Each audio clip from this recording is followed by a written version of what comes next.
So I finally bit the bullet after a lot of thinking and planning and thinking and planning and more thinking, and bought a personal locator beacon. I did not buy the incredibly popular Garmin Inreach, which is a great product, but just wasn't the right one for me. Here's why.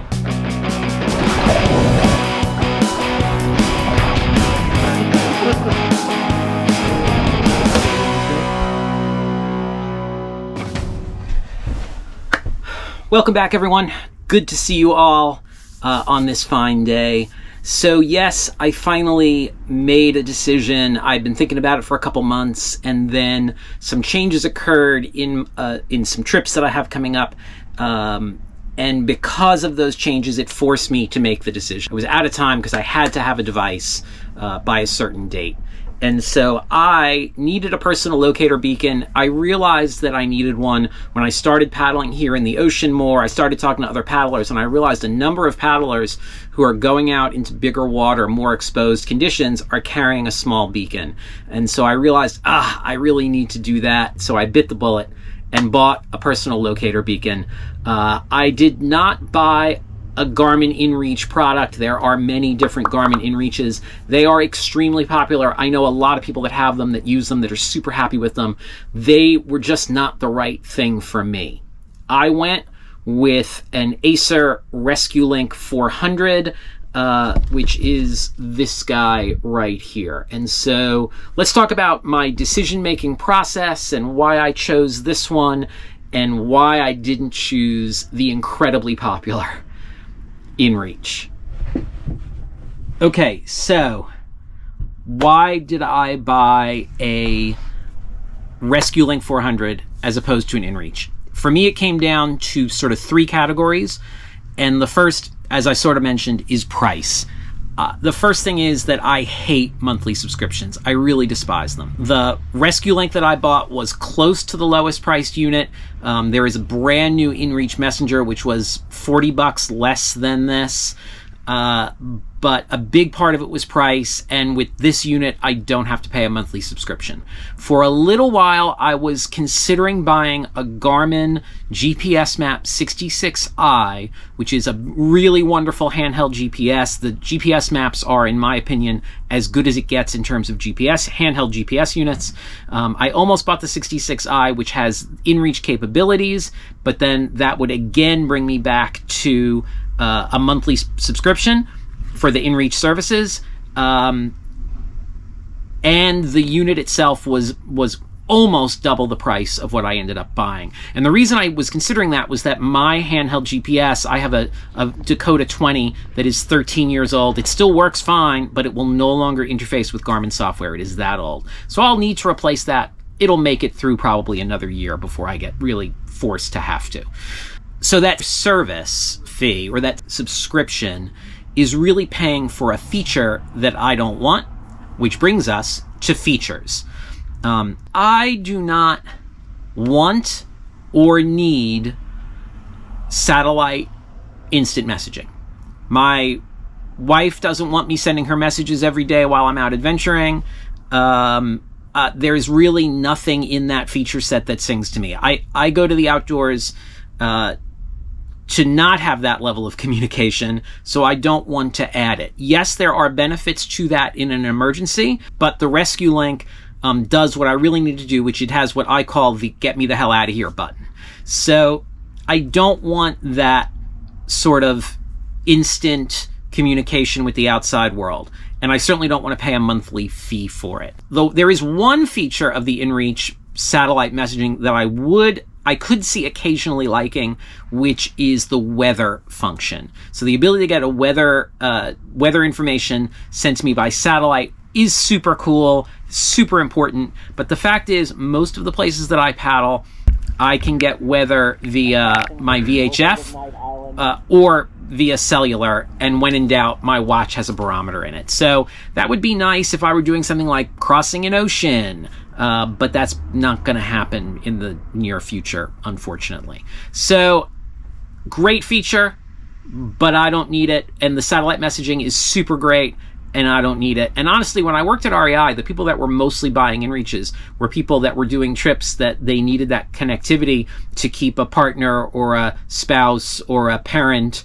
or a child, in some cases, relaxed and calm, that they were okay at the end of the day. So I don't need that feature. I don't want to pay for it. Okay, the next big thing that I was looking for was durability and reliability. The Rescue Link floats. The Rescue Links are the only units on the market that float. That to me was super important. Inreaches and handheld GPSs, most things are waterproof to 1 meter underwater for 30 minutes. This unit is waterproof to 10 meters underwater. There's no time factor on that. The Rescue Link units use 406 megahertz, which connects them to satellites that are specifically designed and used for search and rescue. It transmits at 5 watts. The Inreach World uses the Iridium constellation. It's using far lower power. It's using satellites that are used for a million things. The satellites that this unit uses were put up in the 1970s. They are upgraded regularly by a number of countries in the Northern Hemisphere, the United States, France, Germany, at the time the Soviet Union, the UK, specifically for ships at sea in distress. So this product was made to a much higher spec in terms of power and usage, and is really specific for emergency, get me the heck out of here. The other part of that is durability. About 15 years ago, I got trained by Acer in what they called at the time Acer University, which was a series of videos that you would watch so that you could talk to people knowledgeably about these products. And I saw what they go through in terms of manufacturing. So like the printed circuit boards on these are, after they're made, they're dipped in silicone so that they're completely sealed and waterproof, but then they're x-rayed to make sure that none of the soldering points were damaged in the process of waterproofing. It's things like that. It is a sealed battery compartment. One of the downsides is I can't change the batteries in this. After 5 years, I send it back and they replace the battery for somewhere north of $40. So that durability and waterproofness was very important to me. Acer is building devices for the military, for NASA, for the Coast Guard, for commercial shipping. And another part of this that I really like is that this is the smallest unit, almost, that Acer makes. Whereas what they do is build EPIRBs, which are used on ships, and EPIRB is an emergency position indicating radio beacon, which are used on ships and airplanes for when they crash. Big units built to a very different standard.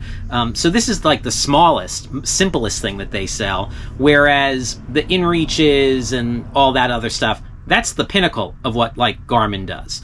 So it's sort of different ends of the spectrum, and I appreciate that they're making a product designed specifically for search and rescue. Super important to me. So this is not to say that there's anything wrong with the Inreaches. I think they're great products. This was the right one for me. Because this unit is using 406 megahertz, you have to register the unit with the NOAA. So it comes with a form that you can fill out and send to the NOAA, or you can just do it online. And there's all sorts of numbers on the device that links the device to you. You put in some telephone numbers as to who to contact in case of an emergency, things like that. Just a very different kind of unit than the satellite communicators that most people are using. There were 2 other items in the Rescue Link line, or sort of this product line from Acer, that I considered. The other one was about $60 more and had a little tiny screen. It just tells you when the signal is sent. It gives you a little bit more information. And I felt for $80 that wasn't really necessary. I didn't really need that. The other one was one that I did seriously consider, that a lot of kayakers use, and it was the Rescue Me PLB1, which is the smallest personal locator beacon on the market. And I really like the thought of just tossing that in my PFD and forgetting about it until I needed it. But the problem is it doesn't float. And so that made me a little bit nervous. I'm still going to probably tether this to my PFD, but I really like the idea of that smaller form factor, but that this floats is what sold this one to me. Okay, that's why I went with the Acer Rescue Link 400. If you're enjoying this content, do me a favor, hit like, hit subscribe.